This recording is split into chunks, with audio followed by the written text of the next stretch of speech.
नमस्कार दोस्तों, मेरा नाम है आशुतोष मांडके और आप देखना शुरू कर चुके हैं डायनामिक इम्पल्शन। आज के इस वीडियो में हम बात करेंगे 19 सितंबर 2023 के करंट अफेयर्स की।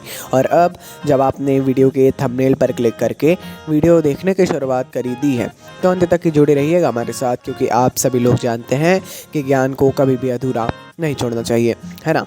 इसी बात के साथ आइए हम सभी शुरू करते हैं आज के इस वीडियो को सबसे पहली जानकारी के साथ, पूरे फोकस के साथ। सबसे पहली जानकारी, हाल ही में प्रधानमंत्री नरेंद्र मोदी जी ने एक ऐतिहासिक क्षण को चिन्हित करते हुए India international convention and expo centre के चरण 1 का अनावरण किया।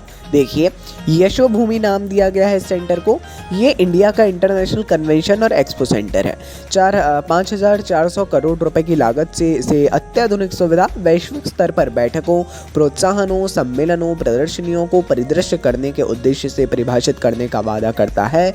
यशोभूमि विश्व स्तर के आयोजन की मेजबानी के लिए भारत की प्रतिबद्धता के प्रमाण के रूप में खड़ी है। अब ध्यान रखिएगा, प्रगति मैदान में जो मुख्य कार्यक्रम, बड़े बड़े कार्यक्रम आयोजित किए जाते हैं एज ऑडिटोरियम आपके जिले में होगा, लेकिन ऑडिटोरियम नहीं, ये विश्व स्तर के कार्यक्रम एक हमने बहुत छोटा सा एग्जाम्पल के तौर पर आपको समझाया है ना। एज प्रगति मैदान उसी प्रकार ये भी होगा। आगे बढ़ते हैं। महाराष्ट्र सरकार ने औरंगाबाद और उस्मानाबाद जिलों का नाम बदलकर क्रमशः औरंगाबाद का छत्रपति संभाजी नगर और धाराशिव, उस्मानाबाद का धाराशिव करने के संबंध में एक आधिकारिक अधिसूचना अब जारी की है। काफ़ी समय से बात चल रही थी, जाहिर बात है काफ़ी मतलब ये घोषणा ही आप समझ सकते हैं, काफ़ी समय हो गया था।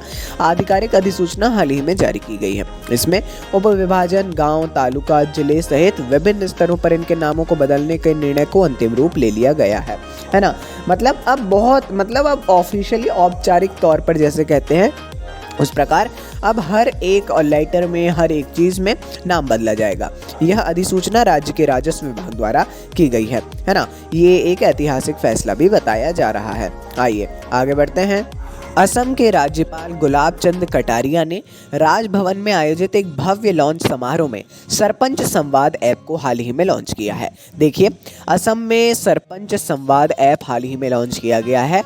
यह जो ऐप है यह महत्वपूर्ण पहल सरपंचों जो ग्राम के प्रधान होते हैं उनके बीच संवाद को बढ़ावा देने, उनके सहयोग करने और महत्वपूर्ण संसाधनों तक पहुंचने के तरीकों में क्रांतिकारी बदलाव लाने के लिए तैयार है। इसका उद्देश्य हमने बता दिया कैसे क्या काम करेगा। इस कार्यक्रम में देश के विभिन्न कोनों से 30 से अधिक सरपंचों की भागीदारी देखी गई और सामुदायिक विकास को बढ़ावा देने से ये ऐप को महत्व को दर्शाता है ना। अच्छी बात है, ग्रामीण स्तर पर इसको बढ़ावा दिया जा रहा है, बिकॉज सरपंच भी ग्रामीण स्तर पर ही होते हैं। बहुत ही अच्छी बात है और एक अच्छी पहल है, अन्य राज्यों को भी अपनाना चाहिए। आगे बढ़ते हैं। नोबेल पुरस्कार विजेता रविंद्रनाथ टैगोर जी द्वारा स्थापित सांस्कृतिक और शैक्षिक केंद्र शांति निकेतन ने यूनेस्को की विश्व विरासत सूची में एक प्रतिष्ठित स्थान अर्जित किया है। ये एक अच्छी बात है। वर्ल्ड हेरिटेज साइट्स में अब से शांति निकेतन को भी शामिल कर लिया गया है। हम सभी के लिए अत्यंत गौरव का विषय है। शांति निकेतन को प्रतिष्ठित सूची में शामिल करने का निर्णय सऊदी अरब में आयोजित एक विश्व धरोहर समिति के 45वें सत्र के दौरान किया गया। जैसे कि हर उसका किया जाता है, ध्यान रखिएगा कहाँ पर किया जाता है इनका चयन, विश्व धरोहर समिति की बैठक में किया जाता है और वैश्विक मंच पर इसके महत्व की पुष्टि की, है ना। ये हम सभी के लिए अत्यंत गौरव का विषय है। ध्यान रखिएगा शांति निकेतन क्या है, कैसा है, कहाँ पर है, ये सारी जानकारी आप जीके पर प्लीज़ पढ़िएगा। आगे बढ़ते हैं। उपराष्ट्रपति जगदीप धनखड़ जी ने हाल ही में एक महत्वपूर्ण समारोह में 84 प्रतिष्ठित कलाकारों को एक बार का संगीत नाटक अकादमी अमृत पुरस्कार प्रदान किया, जिसमें 70 पुरुष और 14 महिलाएं शामिल थी, है ना। 70 पुरुषों को तथा 14 महिलाओं को मिलाकर 84 प्रतिष्ठित कलाकारों को संगीत नाटक अकादमी अमृत पुरस्कार प्रदान किया गया उपराष्ट्रपति जगदीप धनखड़ जी के द्वारा। इन पुरस्कारों का महत्व है 75 वर्ष से अधिक आयु के भारतीय कलाकारों को सम्मानित करने के उद्देश्य से, है ना, और जिन्हें उनके उल्लेखनीय योगदान के बावजूद अब तक उनके शानदार करियर के लिए कोई राष्ट्रीय मान्यता नहीं मिली। कितनी ज़्यादा एक अच्छी सोच के साथ, कितना ज़्यादा वे 75 वर्ष से अधिक के उम्र के हैं, काफ़ी उन्होंने अच्छे कार्य किए, लेकिन अभी तक उनको राष्ट्रीय मान्यता नहीं मिली थी। ऐसे 84 कलाकारों को ये दिया गया, बहुत ही अच्छी बात है। आगे बढ़ते हैं। भारत की स्टार भाला फेंक खिलाड़ी और मौजूदा विश्व चैंपियन, शायद हम नाम ना भी लें तो भी चलेगा, नीरज चोपड़ा जी ने यूजिन में डायमंड लीग फाइनल में अपने कौशल को और संकल्प का फिर से एक बार प्रदर्शन किया।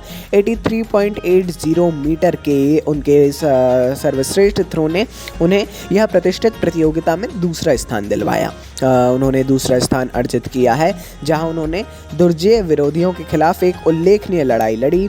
नीरज चोपड़ा ने इससे पहले 88.44 मीटर की उल्लेखनीय सर्वश्रेष्ठ प्रयास करते हुए 2022 में डायमंड लीग का ताज जीता था। इस बार वे दूसरे स्थान पर हैं, अच्छी बात है।